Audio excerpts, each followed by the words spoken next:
And at first I would get angry, and I'm like, Michelle, why did you think he was going to be this great grandfather when he doesn't know how to be a father? You know what I mean?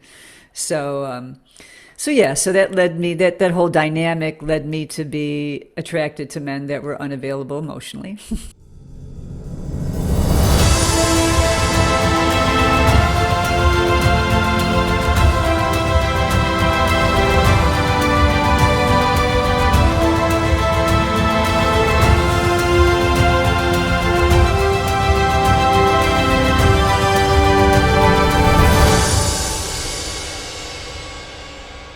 When life's visible and hidden battles make you doubt that peace, love, and full-on living are possible, We Win Within brings the proof. Guests crack open their great stories that may overlap with what each of us carries, sharing raw truths, hard-won discoveries, and triumphs that illuminate the road for us all.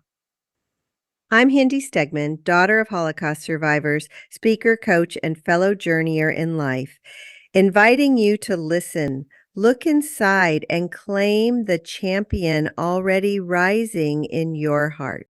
So, hi, everybody. This is Hindy Stegman, and I'm your host for the We Win Within podcast.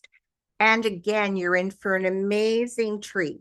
Today, we have Michele Schalin with us, and Michele is going to take us on her personal journey of where she started as a little girl and where she is today.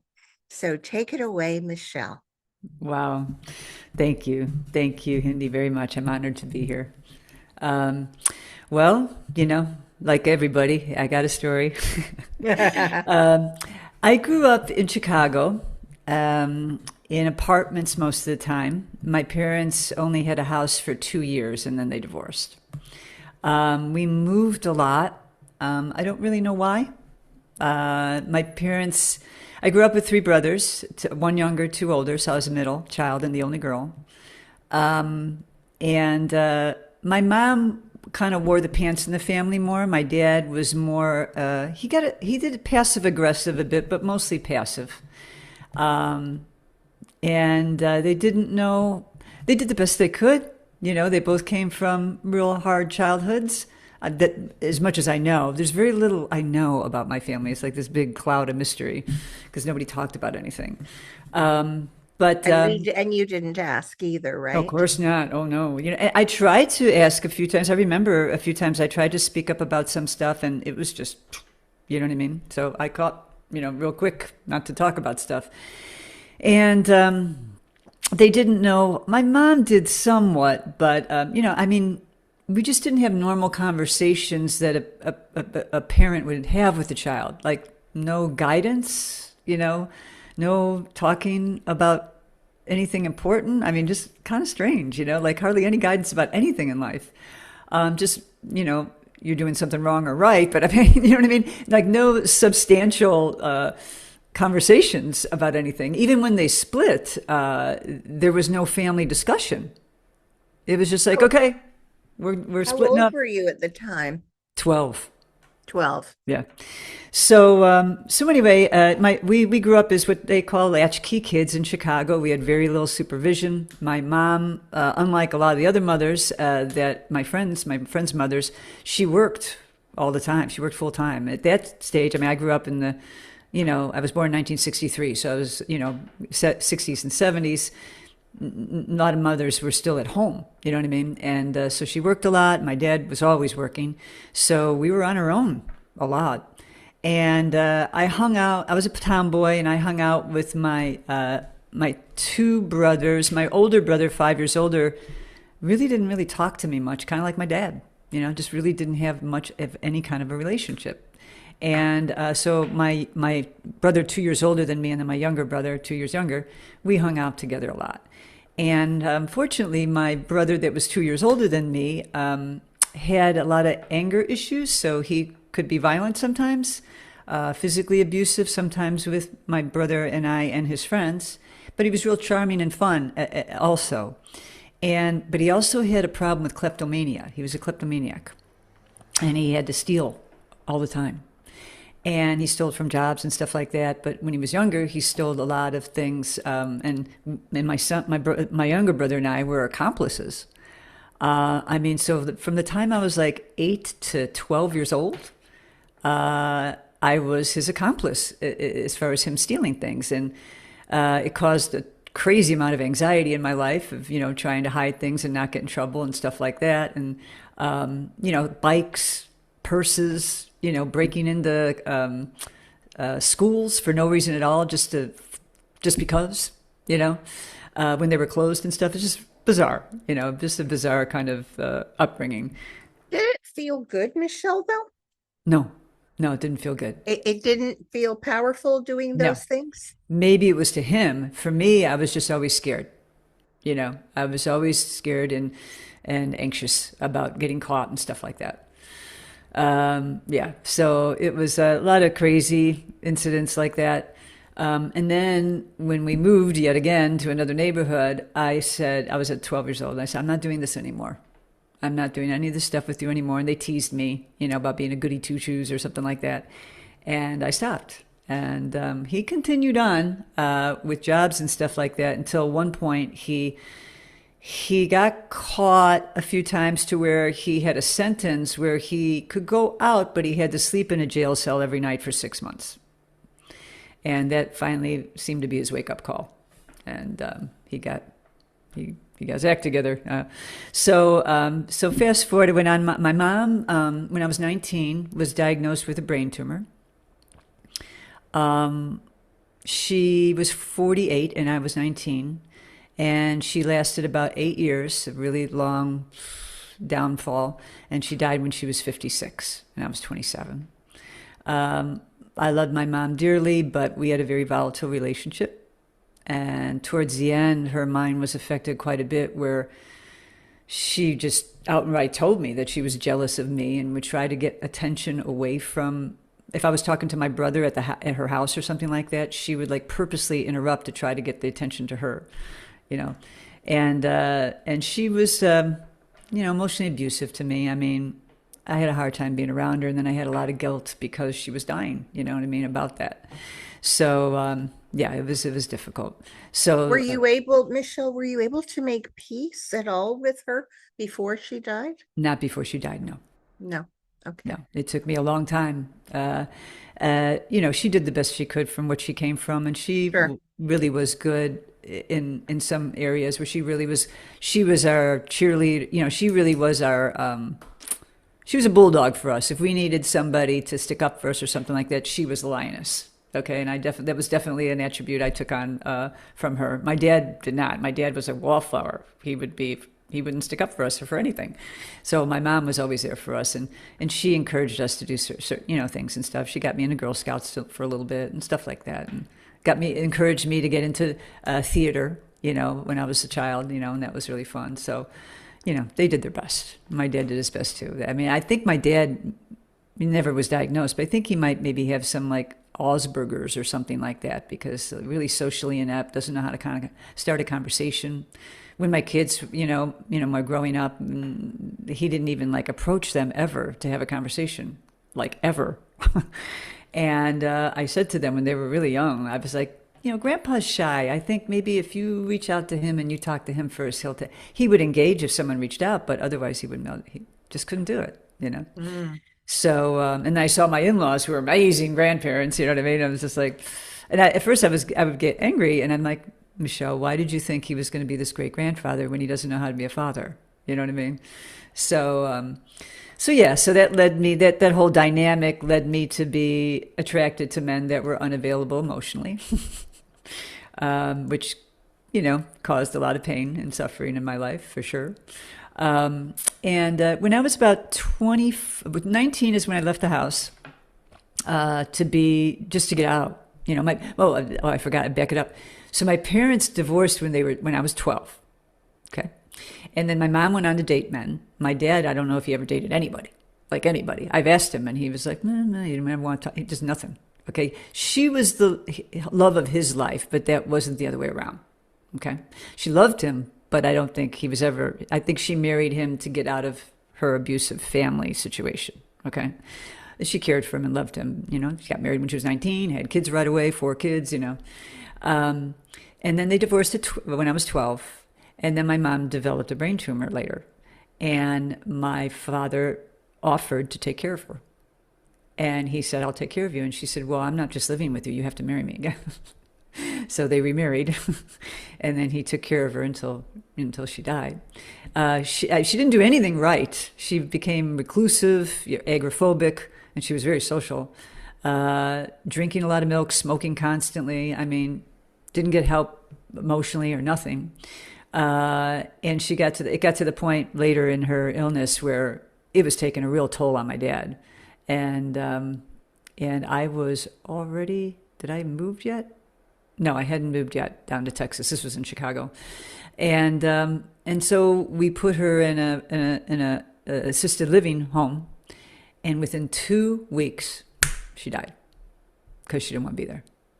It was amazing. Her will to live was, doctors saw her after she had been, all the operations and such she went through. They were just stunned that she was still walking. So, was it hard for you to watch her during that period? Very hard, very hard. Yeah. And when I was convinced that my mom got sick with a brain tumor because she had a fear of it. Apparently my grandmother had a brain tumor. I've never met my grandma. She died when I was before I was born, but she had this fear, and I believe she brought it into her life. And I believe also with all the repressed anger she had and everything, and, that caused her illness. And I didn't want that to happen to me. So I got into the fitness field, and I didn't know about emotional health that much yet, but I got into the fitness field and was trying to be real healthy and stuff. Cause it was painful. It was very painful to watch her go down, to the point where I thought, probably a few years before she died, I remember just going, I think if she would just die, she would not be suffering so much. And then I had all kinds of guilt around that, even thinking that, you know what I mean? Right.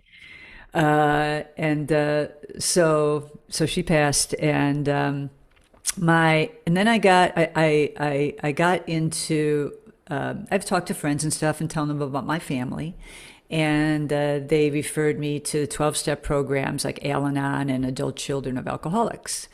I think my dad had a drinking problem, but he was functional. You know what I mean?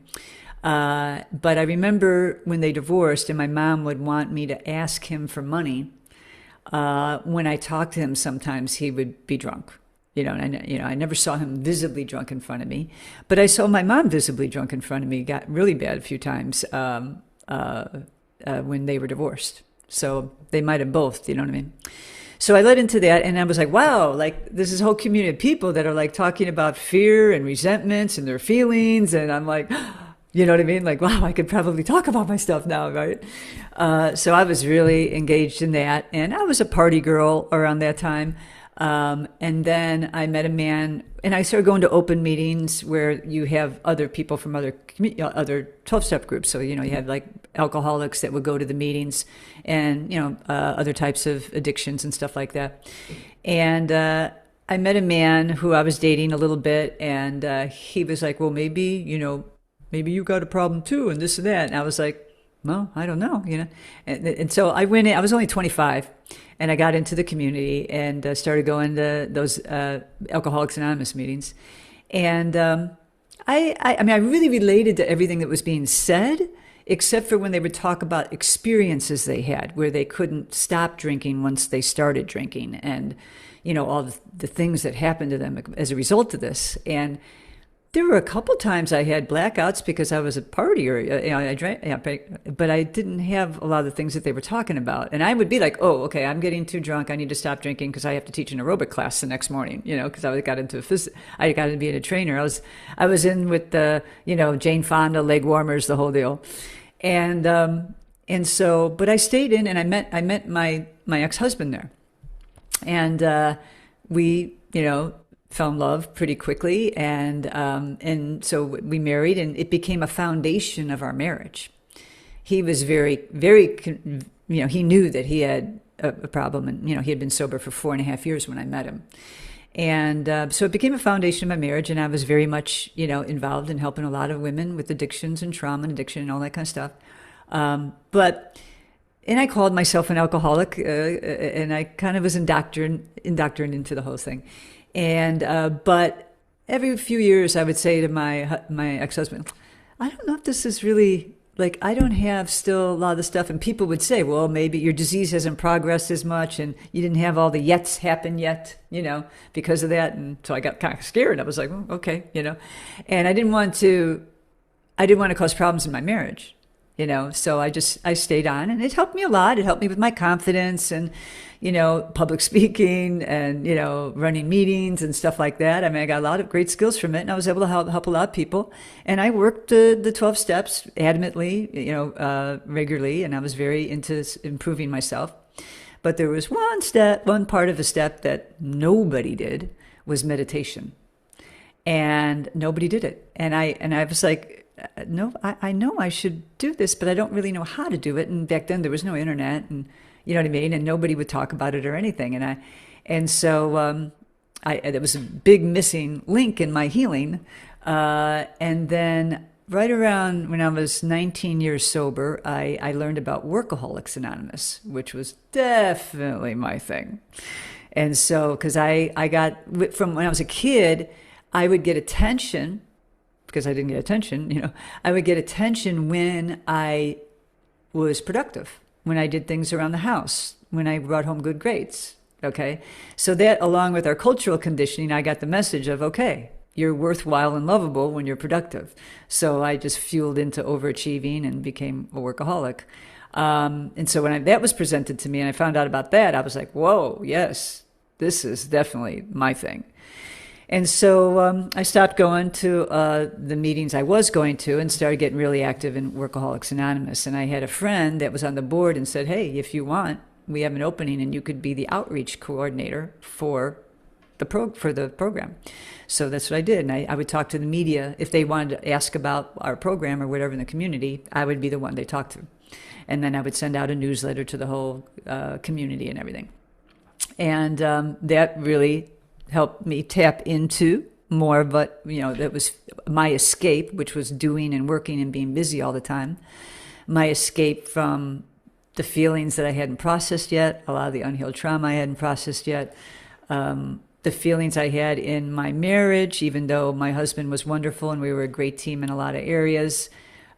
He still was about silencing my feelings, and he was emotionally unavailable and a lot like my family. So I was still repressing a lot. And, in our marriage, he went through, really depressive moments and didn't ever want to get help or talk to anybody. And because he was afraid of his own feelings and working on his own self, our relationship, when we talked about our relationship, basically the theme was, don't change me, accept the way I am, and you're 100% of the problem because you can't control your feelings.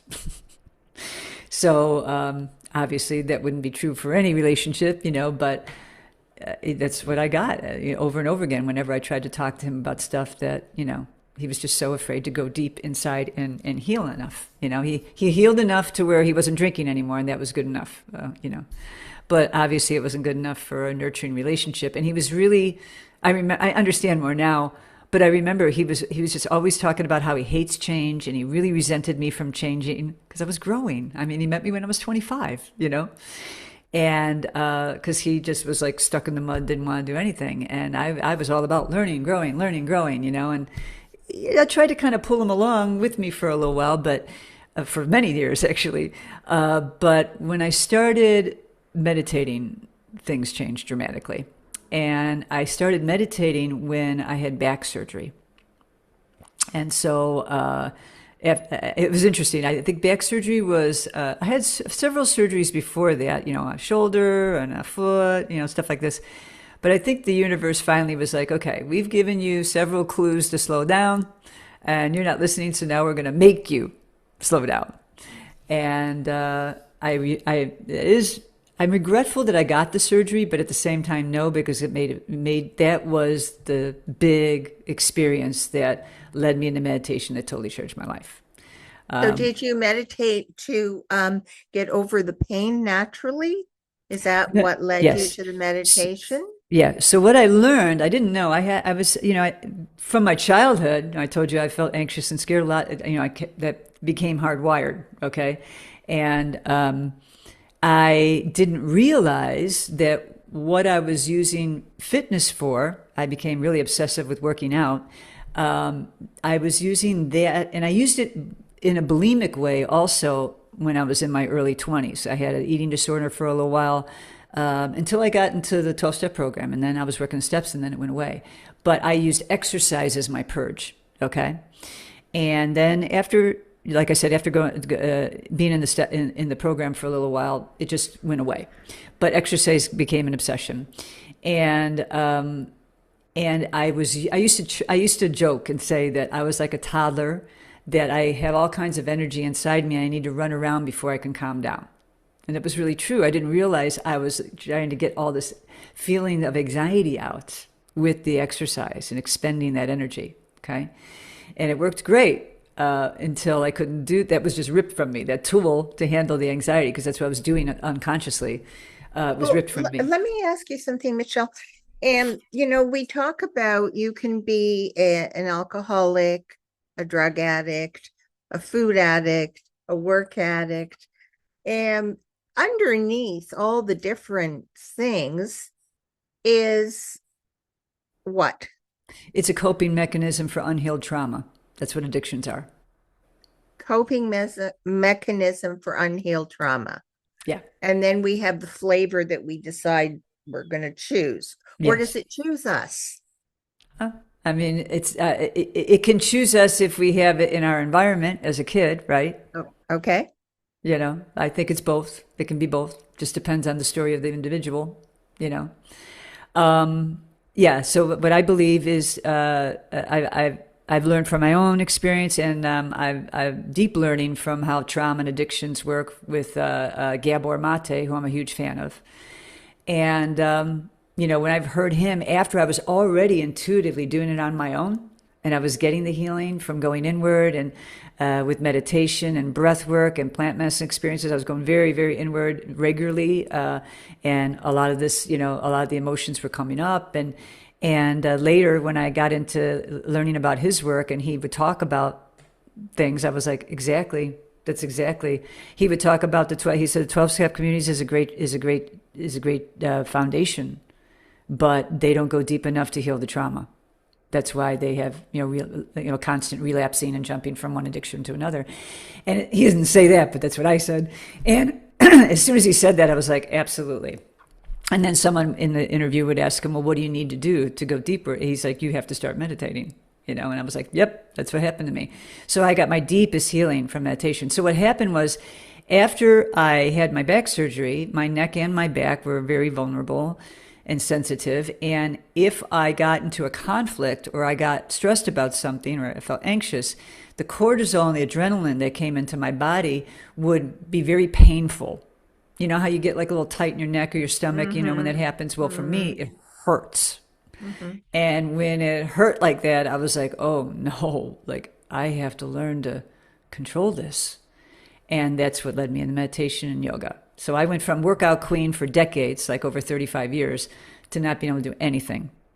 And the universe was like, boom, you're going to be still and made to go inward.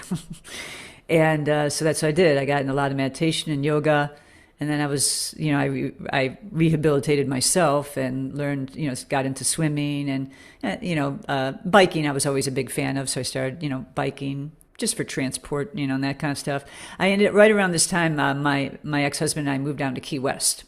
And we lived there for about 2 years. The kids were grown. They were starting their own lives. And so we went to Key West. We thought it'd be really fun to live on an island. And we actually eloped there. So it was really interesting as we started there and then we imploded there. So we were in a situation all of a sudden where I invited him into my company. I created this website services company in 2004.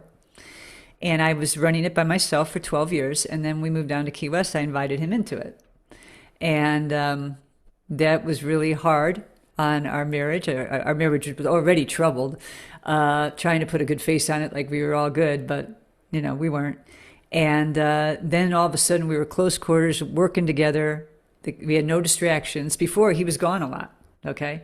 So we were so close, and I was going through a major spiritual awakening with going inward all the time. And then the way he spoke to me was just not acceptable anymore. You know what I mean? And I was like, you can't, I'm speaking to you just fine. He just would not see it. Even when we recorded the conversations with his permission, he still couldn't see it. And it was very obvious the way he was talking to me wasn't, just wasn't healthy, you know?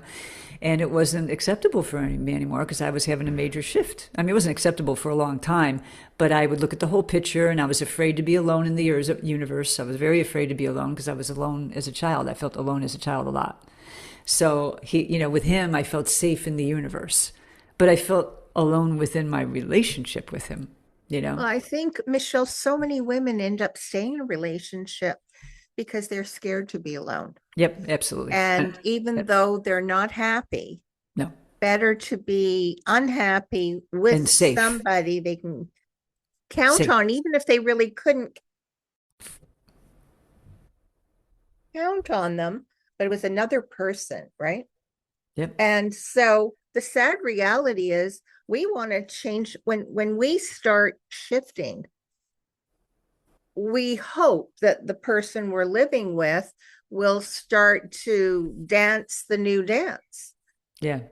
But when they don't know the steps. Yeah. But when they don't, if they can't go inward and grow, the only way he was going to change the way he was talking to me was to go inward and figure out what was going on with him. And he was just way too fearful to do that. And at first I was angry, but then I realized he didn't have the capacity.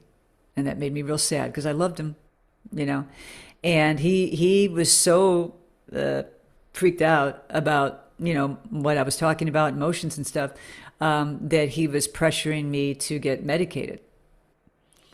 And I went along with it for 2 days.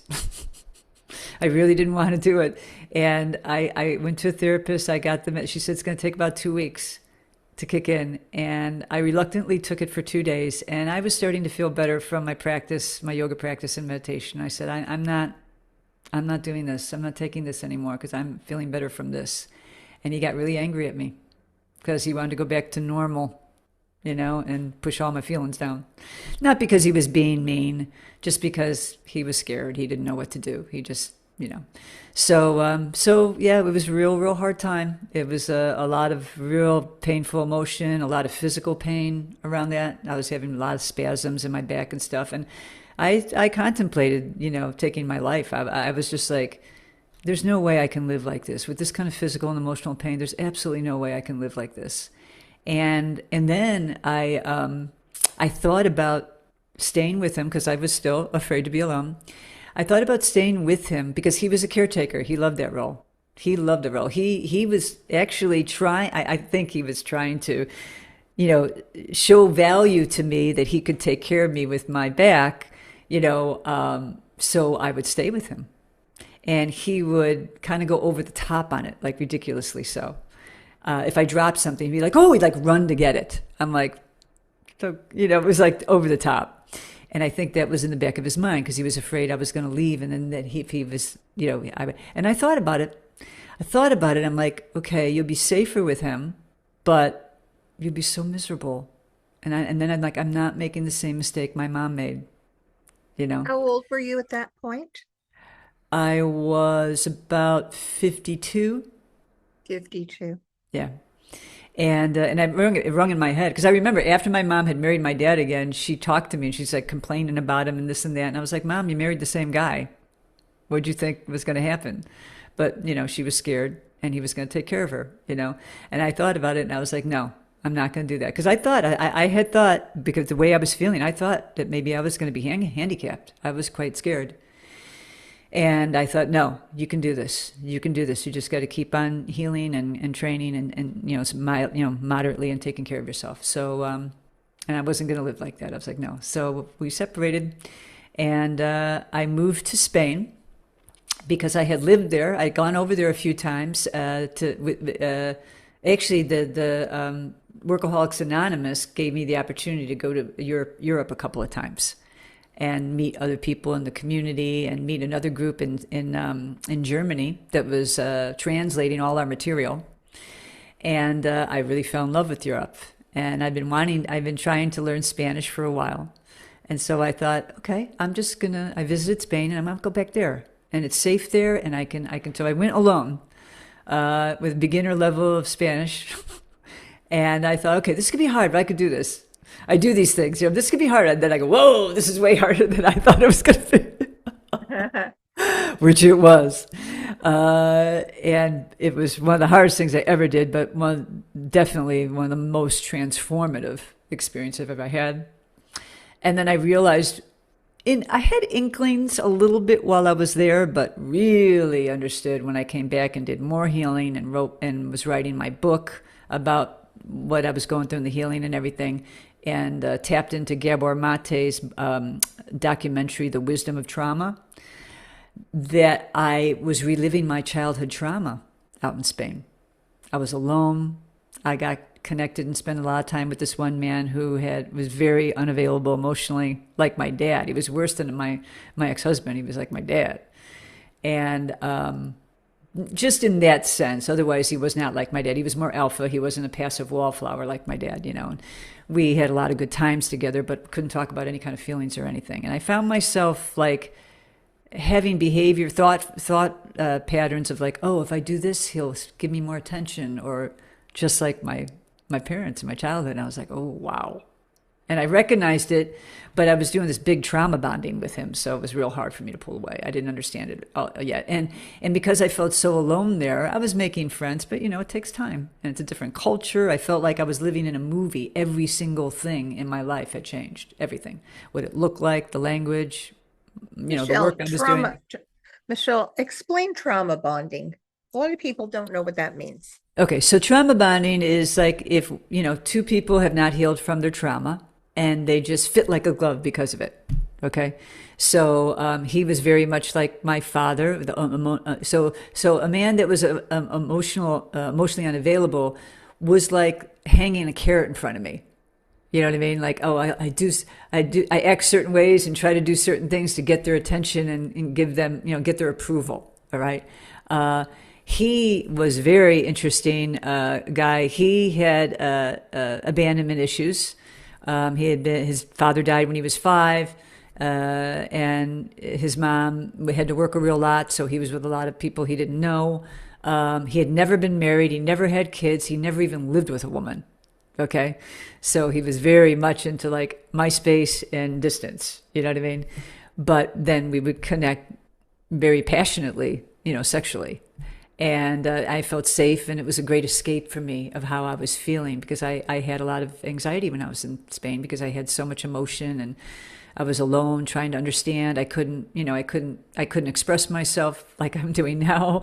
I couldn't understand people talking a lot. It was hard, How long did it take you in that relationship to have the aha moment that you were reliving your childhood? Well, and it wasn't a committed relationship.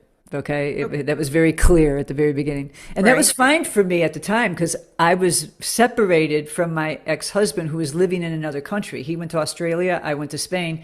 And it was like, okay, maybe it'll work out. Of course, deep down, I knew it wasn't going to work out, but I was hoping that it would. Okay. And I said, we're going to live separate lives. 3 years later, we got divorced. So I had inklings of it with this man. His name was Pepe. I had inklings. He died, unfortunately, about almost 2 years ago now.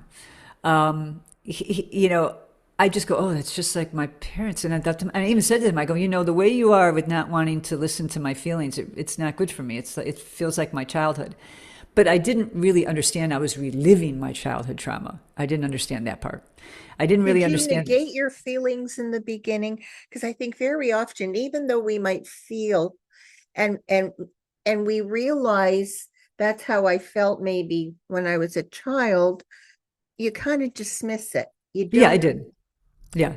I mean, I saw it happen, and then I just was like, I think it was just, I wasn't ready to deal with it. I was not ready. Okay. I was not ready to go there. Otherwise, I would have.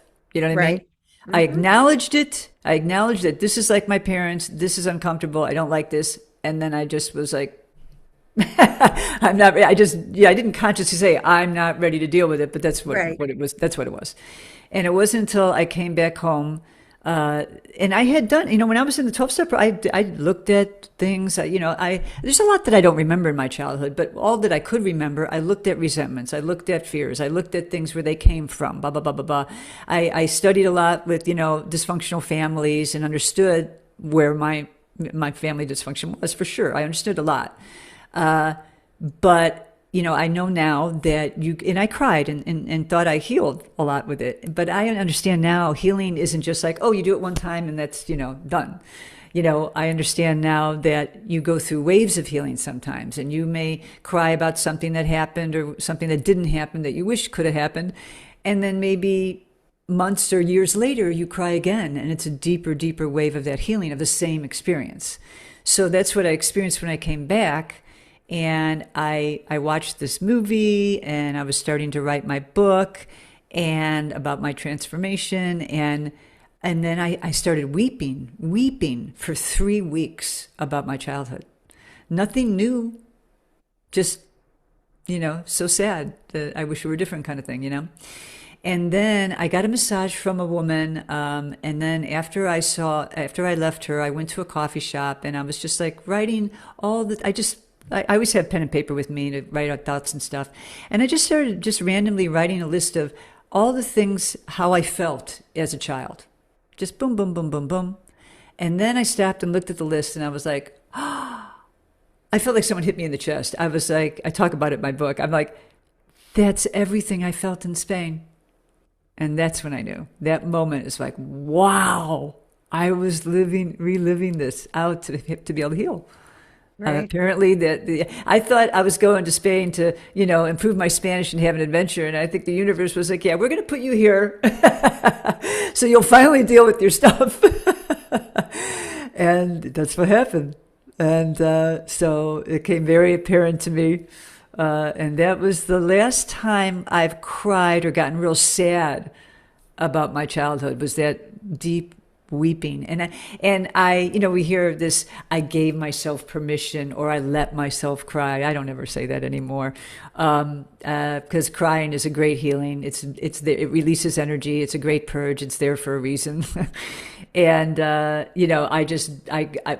I feel an urge to cry, whether it be happy, joyous, which happens to me a lot, or sad, I go right into it. I don't try to resist it at all. I mean, I may be in public and maybe not be able to do it there, but what I'll do if that happens, so I don't repress feelings, because that can cause it causes illness and it causes a feeling anxiety and all kinds of stuff. And I'll say, okay, I can't deal with this right now, but I'm gonna check out this later. Later, when I'm alone and I'm safe, I'll pull it up again. Okay, what was that about? Okay, what was that So about? what do you suggest to someone that doesn't have the tools in their toolbox yet, and the emotions start bubbling up, right? Mm-hmm. But they suppress it because Mm-hmm. they don't want to feel. Mm-hmm. And they really never allow that explosion Mm-hmm. to happen. So it's always sadness, some tears. I feel sad. Maybe I'm depressed and I'm on the verge of. Is there anything you can suggest to help them to sort of allow themselves to cry? Yes. And let me say before I make my suggestion that Okay. it gets pretty complicated in our culture, because, we're encouraged to medicate normal. Yes. We have normal feelings coming up, sadness from someone dying, sadness from having a divorce, whatever, or, angry, whatever, we have the normal emotions that need to be processed. And we're so into the quick fix that our friends and family around us will encourage us to get medicated to handle it, instead of just learning how to lean in and deal with our emotions. There, and a lot like what happened with my ex-husband. He was afraid of the emotion that I had, and a lot of people are uncomfortable and afraid of emotion. Certainly my family was like that, my parents. So the biggest thing, the biggest suggestion, it's not really a suggestion, it takes time there's things that you need to do to help get you there, there's nothing to be afraid of. your emotions aren't going to kill you, you know? When I talk about going inward and maybe having plant medicine experiences or something like that, people are like, oh, that makes me really scared. Why? Why does this scare you? You're afraid of your own mind? Isn't that crazy? You're afraid of what's inside here because because it's uncomfortable. You've been taught that it needs to be pushed down, and no one's taught you how to deal with it. It's scary because it's so uncomfortable, but I don't know what to do with this. You know what I mean? And I just want it to stop right away because I'm so conditioned to have immediate gratification and that I should feel okay all the time. You know, Well, that life is I supposed to do be happy and perfect all the time. You know what I mean? I do believe that there are some people that are scared that they're holding on to so much anger from their childhood, repressed anger and trauma. And the anger might especially be about, they hate at this moment, I hate my mother. Like, I wish I could have killed her when I was a kid, or that kind of thing. So it's really deep. And they're scared that if they allow themselves to feel it, they may never come back. Yeah, I know. I know. And it's just a misconception, you know? I mean, for So most it's a people, I mean, matter of there's a of course, safe. yeah, I mean, there's, of course, certain, mental illnesses where, Yes, of right. course. But for most people, you can feel those feelings and let them out with somebody to help you, and in a safe container, learning how to process your emotions by using really good guided meditations helped me tremendously. I've done a tremendous amount of healing with guided meditation. I've been using an app called Insight Timer for 8 years. There's a lot of talent on that app. And just going inward and connecting, doing a lot of inner child healing, a lot of that, a lot of cultivating self-love, a lot of forgiveness. All of this stuff will help you lean into the uncomfortable feelings. It's who you are. You know what I mean? When we talk, I don't even say, you'll never hear me say bad or negative feelings. I'll say challenging. Okay? Yes, it's challenging. The human experience is challenging. All right. And when we have this fantasy version, idea of that life is supposed to be good and we're supposed to feel good all the time and it's supposed to be fair all the time and that we'll never have problems, which are just challenges to make us grow. You know what I mean? I mean, when you have this fantasy that we've been fed, okay, then you have a real unrealistic expectation of life. And you feel resentful when things happen to you because things aren't being fair. Okay. And then you just exasperate what the challenge already. You're starting to feel some suffering around the challenge you experience. Now you just told yourself it shouldn't happen and you shouldn't feel this way and this isn't fair. Now you've exasperated it. Okay. So our mind makes it even worse for us. But when you say, what I believe is if you say bad or negative feelings and you're labeling parts of yourself that are bad and negative. Okay.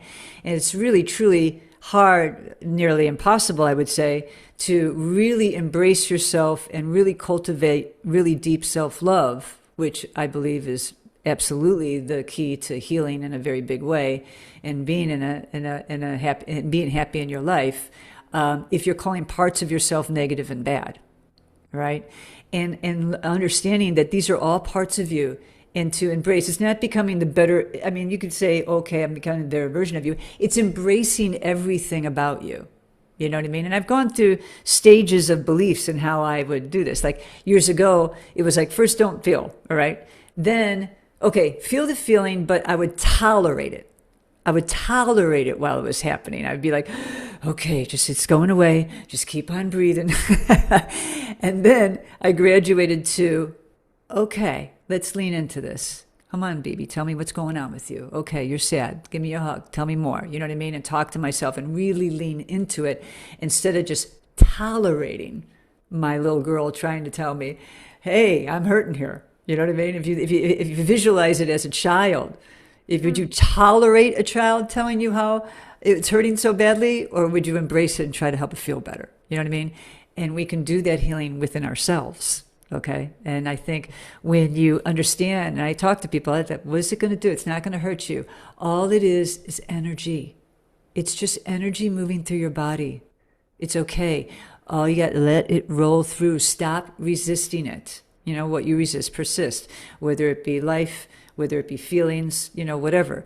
Stop resisting it. One of my favorite quotes from Eckhart Tolle is, don't resist what is, okay? If there's an experience, like if you're feeling something, that's an experience, right? Your body's trying to talk to you. That's your body's language, feelings, okay? We're so busy listening up here. A lot of this stuff is wrong, and our body's right all the time, right? And so we're so busy resisting things, whether things in an experience or a person that we can't change. If we're busy resisting it all the time, we cause that stress, right? Our stress is our perception of what's happening.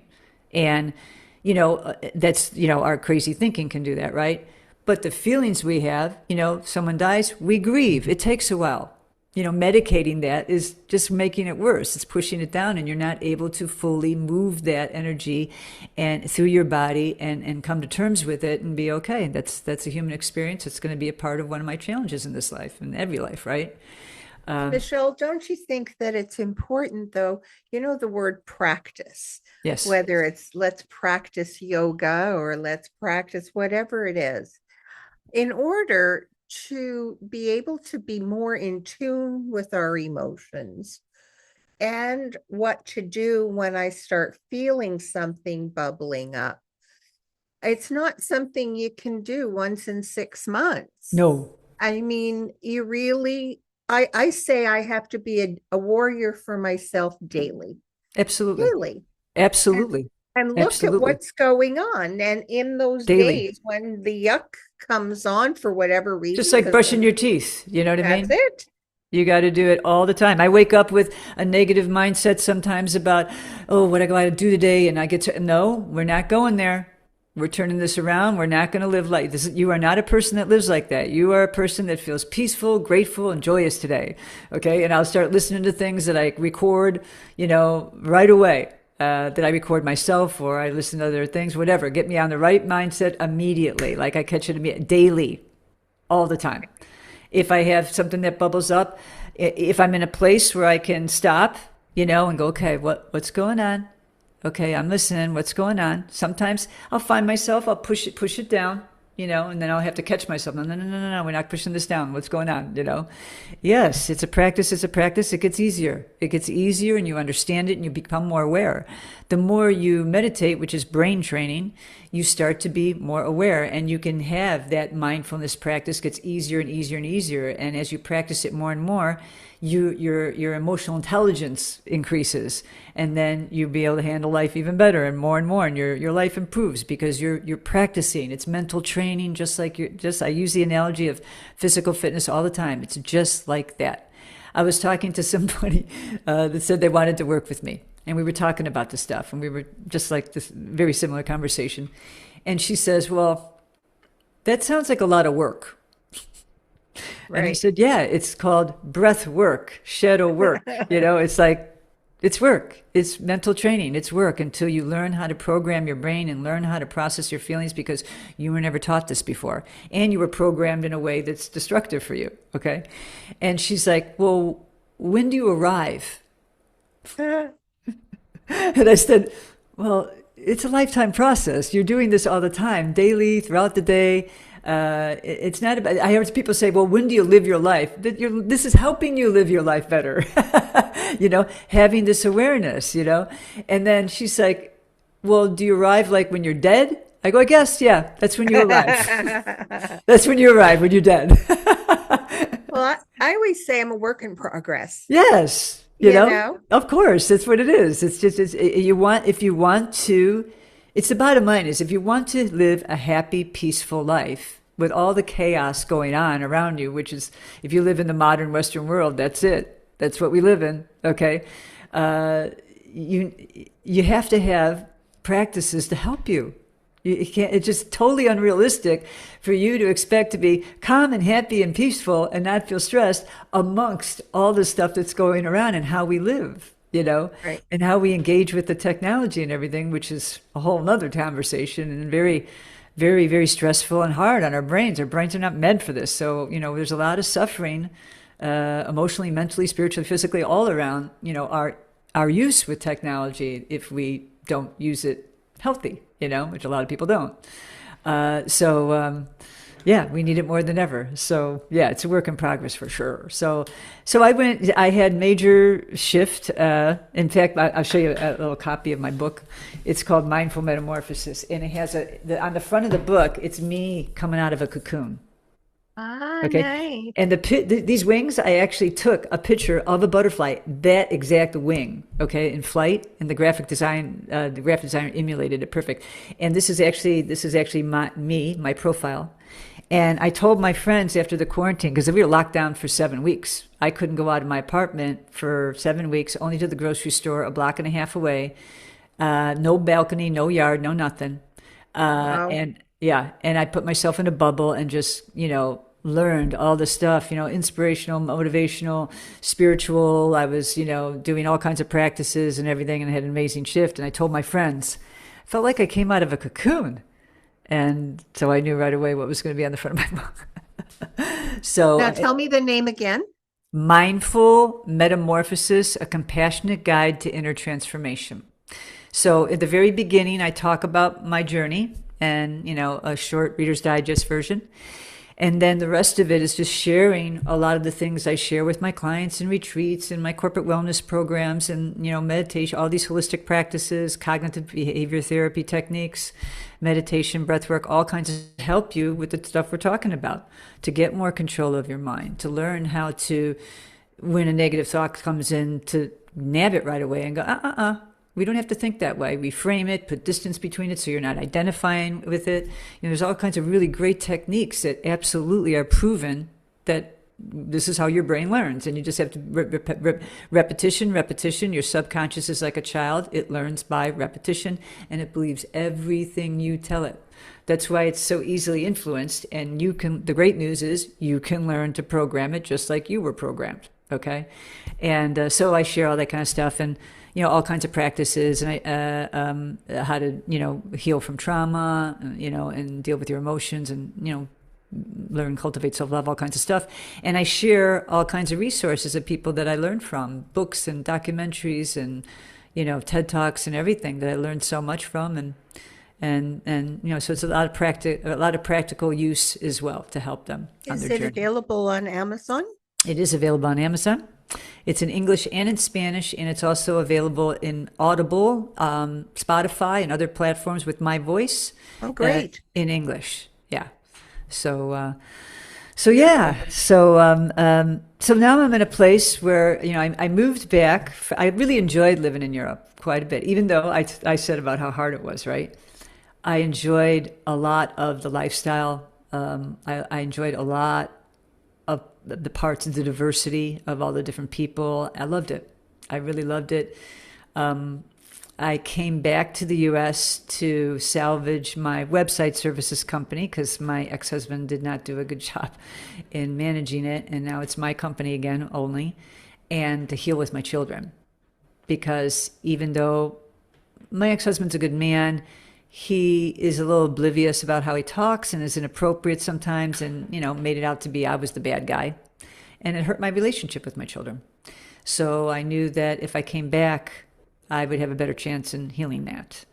And so with my daughter, it's really moving along a lot. Recently with my son, it seems that there's some really hopeful opening here. And so I'm really glad I did that. However, I do miss it quite a bit. So now, I have, it's really, I want to share interesting what happened to me. We have neuron connections in our brains. And, we have maybe some thought patterns and behavior patterns we'd like to change. They're not good for us. They're not healthy for us. And they're hard because they're strong. They're hardwired in there. But as you create new thought patterns and new behavior patterns, and you keep on working on those, you create new neuron connections. And those get stronger, and then the other ones get weaker. Okay? But the old one's kind of still hanging out there sometimes, and then sometimes we kind of go back there, and then we go, okay, that's old behavior. We don't need to do that. It's really important to give yourself a lot of grace. And that's why I love teaching the science around it, so people understand and they don't beat themselves up. Oh, I should know better, blah, blah, blah, blah, blah.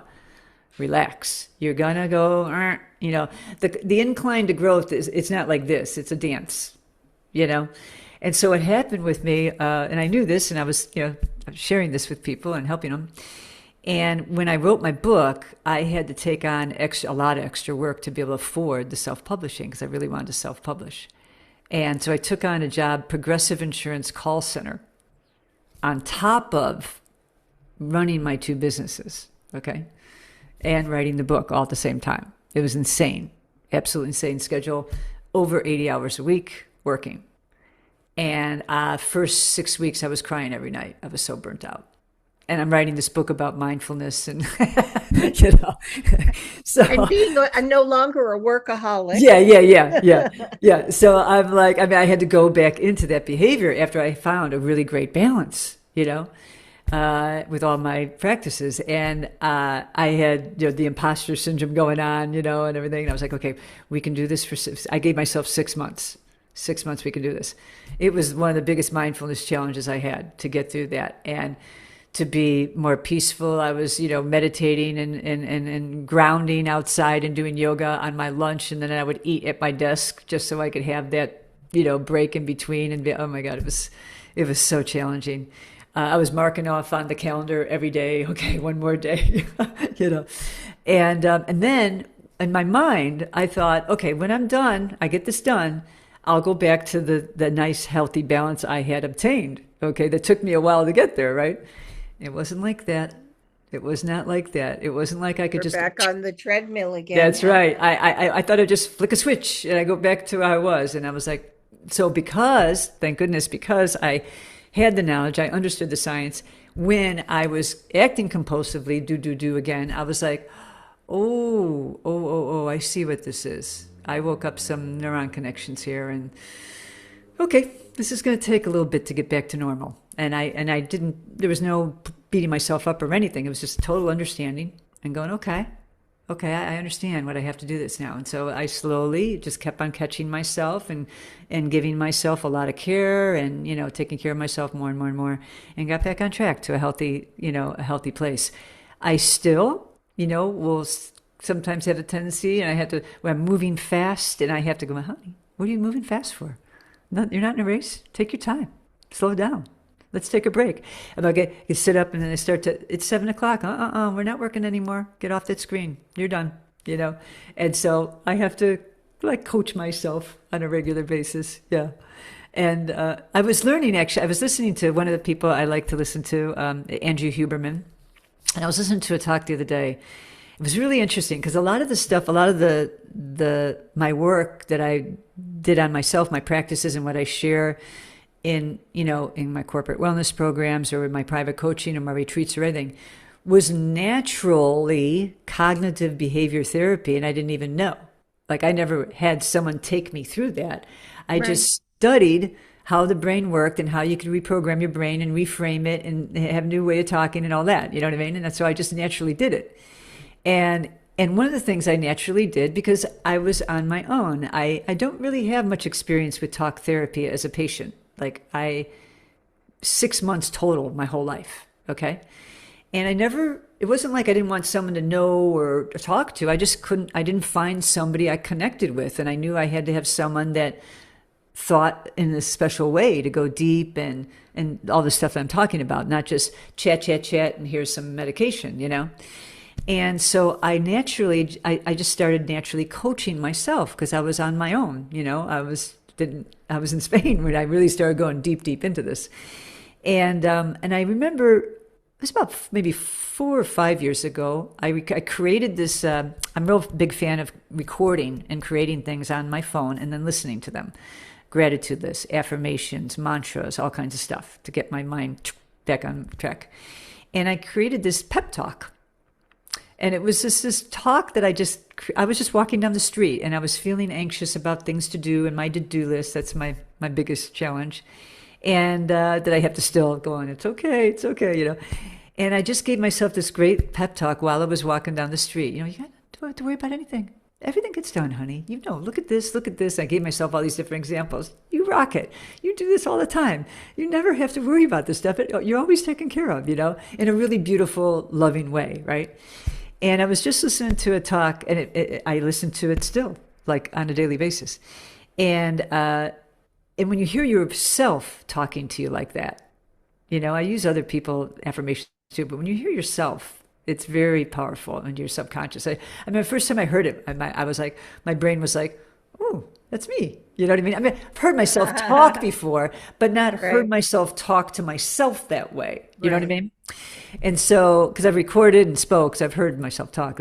So the other day, just a few days ago, I was listening to a talk with Angie Huberman, and he was talking about that they know now that when you, I mean, different things resonate with different people. All right, it's not a template for everybody. You got to figure out what resonates with you the best that works.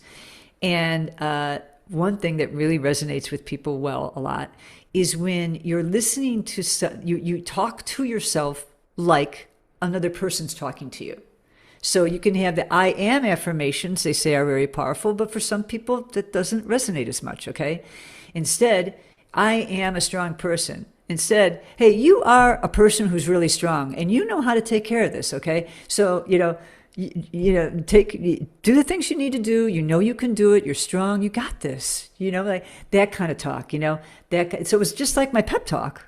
And he was talking about how you can reframe and talk about things like that, but use it like a coach. And then it's like the reason why it's profound and very effective on your brain is it's like you're identifying with being that type of person. And that's really strong, right? That's why people have such a hard time breaking from negative thinking or negative habits. If I'm a smoker, I'm a smoker. I can't quit smoking. You're right. You're never going to quit smoking if you keep on saying you're a smoker. Or you have people say, I'm a nervous person. I'm an anxious person. I have ADHD, so I can't do that. Okay. Oh, try meditation. I have ADHD. Okay. You got ADHD. What does that mean? I can't meditate. That's not right. No, that's not what that means. You know what I mean? But people, they identify with the labels, and we're so big on labels, right? As soon as they get this label, oh, I'm identified to that and I can't. Just like my work addiction. I was identified with, working. You know what I mean? So it's really great when you have this way of talking to yourself like a coach, say, no, you're the kind of person that does this.